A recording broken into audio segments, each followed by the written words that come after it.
It was speechless. They hadn't just planejat, they had been profiting from lease about my mental health for years.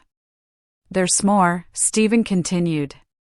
Victoria also created a profile in a crowdfunding platform 6 months ago. They were raising money to renovate the house and make it safer for a person with dementia. How much did they raise? 8,000 so far. It was too much. I got up from my seat and walked to the window. The city view that usually calmed me now felt blurred by rage. What can I do legally with this information? A lot. Fraud, swindling, misappropriation, defamation. We could build a solid case that could result in criminal charges. My phone rang at that moment. It was Daniel, probably calling for the 15th time that week. This time, I decided to answer. Yes, Mom. Thank God you answered. We need to talk urgently. I'm busy, Daniel. Mom, please. Victoria is having panic attacks. The harassers online are posting our address. Last night, someone threw eggs at the house. What a shame. Mom, we are your family. You can't be okay with this happening to us. My family? The family that diagnosed me with senile dementia without my knowledge to obtain financial benefits? A long silence. What are you talking about? I'm talking about Victoria's blog. I'm talking about the false tax returns. I'm talking about the loans you got by lying about my mental condition.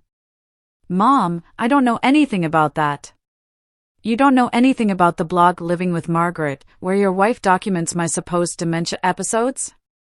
You don't know anything about the donations you've been receiving for my medical care? Hi. You don't know anything about the fake medical bills you submitted to get tax deductions? This time, the silence was deafening. Daniel, I have an investigative journalist sitting right here with documents that prove everything I've just said. Do you want to keep lying? Mom, if there was anything irregular, it was Victoria's idea.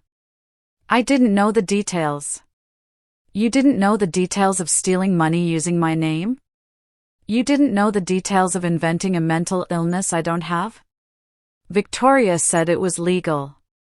She said that since you lived with us, we were entitled to those benefits. And the blog? Was it also legal to lie publicly about my mental health to make money? Mom, I didn't read the blog. Victoria handled those things. Daniel, do you know what the difference is between you and me? What? When I make a mistake, I own it and take responsibility. You, on the other hand, always find someone else to blame. Mom, please, can we fix this? No, Daniel, we can't. This gets fixed with justice. I hung up and looked at Stephen. When can we file the lawsuits? The lawsuits were filed on a Tuesday morning. Benjamin had worked all night to prepare the documents. Tax fraud, swindling, defamation, identity theft, and elder abuse. It was a legal arsenal that would leave Daniel and Victoria with no escape. But before the documents reached their hands, I had one last card to play. Are you sure you want to do this publicly? Stephen asked me as he set up the recording equipment in my living room. Completely sure. The people who donated money believing Victoria's lies deserve to know the truth. We had decided to do a live broadcast on social media. In just 2 hours, more than 50,000 people had registered to watch. The story had captured the nation's attention. We're live in 3, 2, 1. Good afternoon. I am Margaret Vance, and today I am going to share information with you that will completely change what you thought about my family situation. I looked directly at the camera. Over the last few days, an investigative journalist has discovered that my son and daughter-in-law have been lying about my mental health for years to obtain financial benefits. I held up a copy of Victoria's blog. My daughter-in-law, Victoria, created a blog called Living with Margaret where she invented a completely false version of my life. According to her writings, I suffer from senile dementia, have aggressive episodes, and require constant medical care. None of this is true. As you can see in this broadcast, I am in perfect mental condition. I manage my own finances. I live independently, and I make all my own decisions without help. I read one of the blog entries. Today, Margaret had another episode. She couldn't remember where she put her medicine and blamed me for hiding it. I paused, letting the words hang in the air. This entry is dated on a day I was in New York closing a real estate investment. I have the receipts, photos, and witnesses. The live comments multiplied by the second. People were outraged. But the lie goes beyond the blog. Using these false stories, they obtained tax deductions for non-existent medical expenses, government subsidies for elder care they never provided, and donations from well-intentioned people who believed their narrative. I showed the tax documents. In total, they have obtained approximately $25,000 by lying about my mental condition. My phone started ringing insistently. It was Daniel, probably watching the broadcast in a panic. I see my son is trying to call me right now, I said, showing the phone to the camera. Probably to ask me to stop this broadcast. I decided to answer and put it on speaker. Mom, please stop that broadcast. You're destroying our lives. Hello, Daniel. I'm live with 50,000 people. Is there anything you want to say publicly about Victoria's blog and the money you obtained by lying about my health? Mom, I didn't know you were live. Hang up right now. Why should I hang up? Are you afraid of people hearing your side of the story? This is all Victoria's fault. I didn't know anything about the blog. She handled those things. The comments exploded. People couldn't believe he was blaming his wife live on air. Daniel, so you admit that Victoria lied about my mental condition? I don't know what to admit. Just stop the broadcast. Do you admit that you received money under false pretenses? Mom, please. It's a simple question, Daniel. Yes or no? A long silence. Then we heard Victoria's voice shouting in the background. Hang up. Don't say anything else. Is that Victoria? I asked. Does she want to join the conversation? I'm sure the 50,000 people watching us would have some interesting questions for her. No! Victoria screamed. Daniel, hang up now. Victoria, I said, raising my voice. Could you explain to the audience why you invented stories about my dementia? Could you explain how you justify the money you earned with those lies? You have no right to ruin our lives like this. Victoria shouted, grabbing the phone. I have no right after you ruined mine for 5 years? We took care of you. We gave you a home. Victoria, I'm reading your blog live. It says here, I had a violent episode on March 15th. Could you explain what happened that day? That was because, it turns out on that day I was in Miami visiting my investment broker. I have receipts, photos, witnesses. Those details don't matter. They don't matter? Lying about someone's mental health doesn't matter? You abandoned us. You disappeared in the night like a thief. Victoria, I left because I overheard your phone conversation, planning to commit me to a nursing home without my consent. It was for the best. The best for me, or the most convenient for you? The call was abruptly cut off. The comments went wild. People were virtually applauding, sharing the broadcast, expressing their support. As you can see, I continued calmly, looking back at the camera. It's hard to maintain lies when you're confronted with real evidence. This broadcast isn't just about my personal story. It's about something much bigger. The systematic abuse of senior citizens by family members who take advantage of their perceived vulnerability. Tomorrow, my lawyers will file formal lawsuits against Daniel and Victoria for fraud, swindling, and defamation. All the money they obtained fraudulently will be returned to the corresponding institutions and to the people who donated believing their lies. But more important than legal justice is moral justice. I want my story to serve as a warning. Never let anyone take away your dignity, no matter how old you are or how vulnerable you may seem. Thank you for joining me today. I will keep you informed about the progress of the legal case. I ended the broadcast with over 80,000 viewers. My phone immediately exploded with messages of support, interview offers, and contacts from other seniors sharing their own stories. But the message that satisfied me the most came an hour later.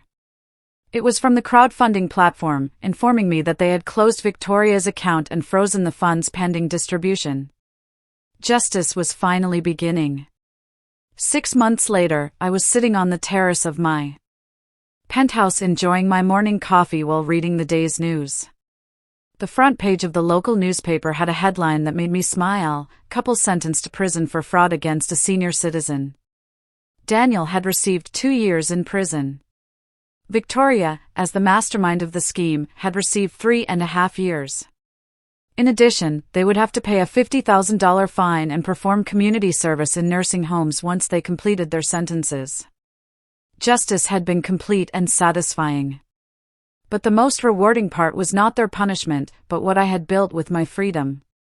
The Margaret Vance Foundation for the Protection of Seniors had already helped over 200 people in situations similar to mine. We had established a helpline, free legal services, and a financial education program for older adults. My story had even inspired changes in state legislation on elder abuse. It was now more difficult for family members to obtain fraudulent benefits, and there were stronger protections for vulnerable seniors. But perhaps most importantly, I had rediscovered myself. At 71, I had learned to dance salsa, enrolled in painting classes, and traveled to places I had only dreamed of visiting. I had an active social life, true friends, and a renewed purpose. My phone rang, interrupting my thoughts. It was Lauren, my real estate agent, who had become one of my best friends. "Margaret, did you see the news?" "I just read about the sentencing." "Perfect." "No, not that. Did you see that Victoria tried to sell her story to a television production company?" I laughed. "Seriously? What story?" "The one about how she defrauded her mother-in-law and ended up in prison?" Apparently, she wanted to make a series about the dark side of social media and how internet justice destroyed her life. The nerve! And what happened? The production company rejected the proposal after investigating the facts. Turns out they prefer stories with more sympathetic protagonists. That afternoon I had an important meeting. I had decided to write a book about my experience, and my editor was coming to discuss the final details of the contract. "Margaret," she said as we reviewed the manuscript, "your story is powerful because it's real. There's no fictional revenge or magical justice. It's simply a woman who decided not to be a victim." That was exactly the message I wanted to convey. Have you thought about making any contact with Daniel now that he's in prison? I've thought about it. I admit it. But I've decided I have nothing to say to him until he shows real change. Empty apologies don't rebuild broken trust. And if he wanted to make amends when he gets out, he would have to start by fully acknowledging what he did, without excuses, without blaming Victoria. He would have to show that he understands the harm he caused. And he would have to accept that the relationship would never be the same. That evening, as I prepared dinner in my gourmet kitchen, I reflected on the journey I had taken. The woman who had escaped through the back door that morning had been a frightened victim. The woman cooking now was an empowered survivor. My story had proven something that many people forget: it is never too late to reclaim your life. I had learned that kindness does not mean being a doormat, that family love does not justify abuse, that age is not synonymous with vulnerability, and that sometimes the best revenge is simply to live well. My phone showed a message from a 68-year-old woman in Mexico who had seen my interview. "Mrs. Margaret, your story gave me the courage to confront my family. After 2 years of humiliation, I finally stood up for myself. Thank you for showing me that I deserve respect." Messages like that arrived daily. Each one reminded me why it had been worth making my story public. As I had dinner on my terrace, watching the city lights stretch to the horizon, I silently toasted to all the women who had found their voice after years of silence. Daniel and Victoria had thought they were discarding me like trash. Instead, they had freed me to become the best version of myself. On my desk was a photo of my late husband. I spoke to him as I did every night. "My love, I know you would be proud. I didn't let them turn me into a victim. I defended my dignity, and I helped others defend theirs." That night, before sleeping, I wrote in my journal, "I don't regret adopting Daniel when he was a child. I only regret not understanding sooner that kindness should never be practiced at the cost of self-destruction." The next morning, I would have a new interview, another opportunity to tell my story, another chance to help someone who felt invisible in their own life. Because in the end, I had discovered that my true purpose was not to be the perfect mother or the accommodating mother-in-law. My purpose was to simply be Margaret, whole, independent, and free. So tell me, what would you have done in my place? Have you ever had to stand up for yourself against family you trusted? Let me know in the comments below. I really want to hear your thoughts.